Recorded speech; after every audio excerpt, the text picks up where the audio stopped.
Di kampung damai, tinggal sekawan ayam. Ayam-ayam itu hidup aman damai. Mereka tidak pernah diganggu oleh haiwan lain.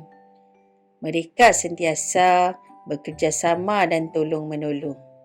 Dalam kawanan ayam itu, tinggal Jalak dan ibu bapanya. Jalak merupakan anak tunggal. Hai, saya Jalak. Kini, Jalak sudah besar. Jalak mula berkokok. Jalak berkokok setiap pagi. Jalak berkokok apabila matahari terbit. Suara Jalak paling merdu di kampung damai. Suara ayam jantan lain tidak semerdu suara Jalak. Oleh itu, ayam-ayam jantan lain akan mendiamkan diri apabila Jalak berkokok. Semua ayam memuji kemerduan suara Jalak. Jalak berasa sungguh bangga. Oleh sebab itu, Jalak dilantik menjadi raja ayam. Semua ayam bersetuju dengan lantikan itu. Jalak berasa gembira. Dia akan dihormati oleh ayam-ayam yang lain. Sejak bergelar raja ayam, Jalak mendapat banyak keistimewaan. Segala keperluan disediakan oleh ayam lain. Makanan juga disediakan oleh mereka. Tugas Jalak hanya berkokok setiap hari. Wah, sungguh senang hidup saya sekarang. Kini, Jalak hidup senang lenang. Dia tidak perlu lagi mencari makanan. Setiap kali dipuji, setiap kali itu juga Jalak akan berkokok dengan megah. Dia juga akan berkokok dengan sekuat-kuat hatinya. Jalak berkokok tidak kira siang atau malam. Suara Jalak memang merdu. Jalak mahu menunjukkan tiada sesiapa dapat menandinginya. Suaranya tetap merdu walaupun selalu berkokok. Malah, tiada ayam yang berani menandingi suara Jalak. Selepas beberapa bulan, suara Jalak mulai serak. Jalak sangat bimbang. Dia tidak dapat berkokok lagi. Keesokan harinya, ayam-ayam pergi bertemu dengan Jalak. "Kamu tidak sihat, Jalak?" "Hai Jalak, mengapa kamu tidak berkokok pagi tadi?" tanya biring. Mereka sungguh hairan Jalak tidak berkokok. "Sebenarnya, saya sakit. Suara saya serak dan tidak kuat lagi," jawab Jalak. Mukanya sedih. Jalak berasa sangat malu. Dia tidak sanggup hendak berjumpa dengan ayam-ayam yang lain. Pada suatu malam, ketika semua ayam sedang tidur, Jalak keluar dari kampungnya. Jalak mengasingkan diri di dalam hutan. Kini, Jalak terpaksa membuat segala kerja. Dia juga perlu mencari makanan sendiri. Ketika sedang mencari makanan, Jalak terserempak dengan sahabat lamanya, Sana. "Mengapa kamu mencari makanan sendiri? Bukankah kamu raja? Makanan kamu disediakan oleh ayam-ayam yang lain," kata Sana. "Ceritalah masalah kamu kepada saya." Jalak hanya diam. Dia tidak menjawab.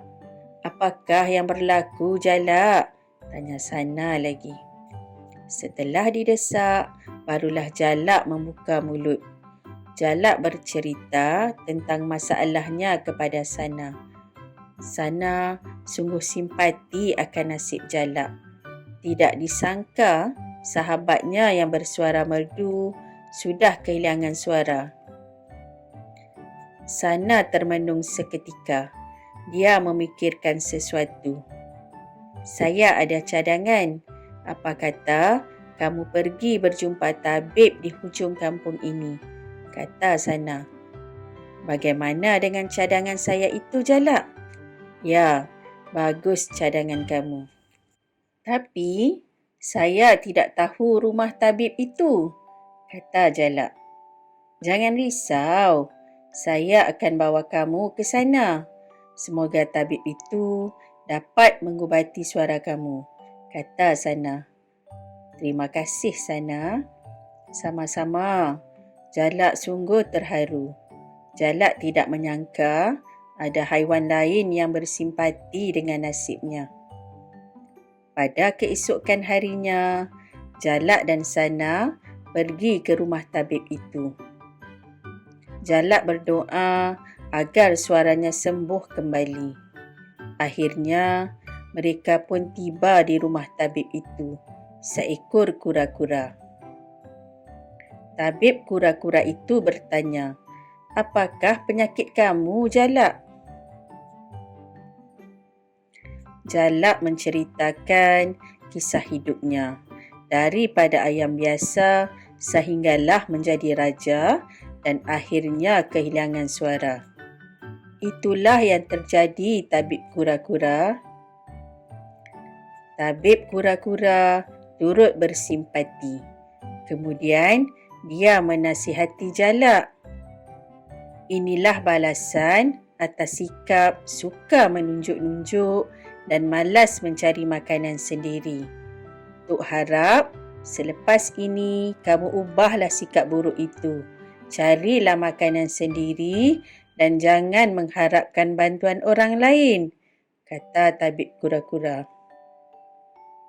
Jalak diam 1000 bahasa mendengar nasihat itu.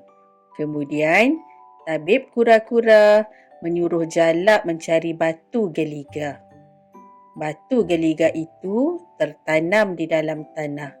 Batu geliga itu boleh menyembuhkan suara Jalak. Jalak berasa sangat gembira mendengarnya. Saya akan pergi mencarinya sehingga dapat. Kamu mesti mencari batu geliga itu sehingga dapat, pesan tabib kura-kura. Mukanya serius. Baiklah, Tok, kata Jalak. Sejak itu, Jalak mula mengais-ngais tanah untuk mencari batu geliga. Jalak mahu mendapatkannya. Dia mahu suaranya pulih kembali. Batu geliga, muncullah. Selepas 3 hari, batu geliga itu masih gagal ditemui. Jalak berasa sungguh sedih.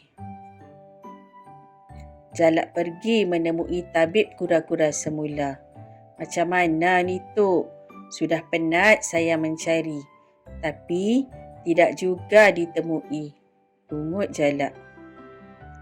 Apa patut saya buat? Batu geliga itu masih belum ditemui. Kamu mesti berusaha bersungguh-sungguh.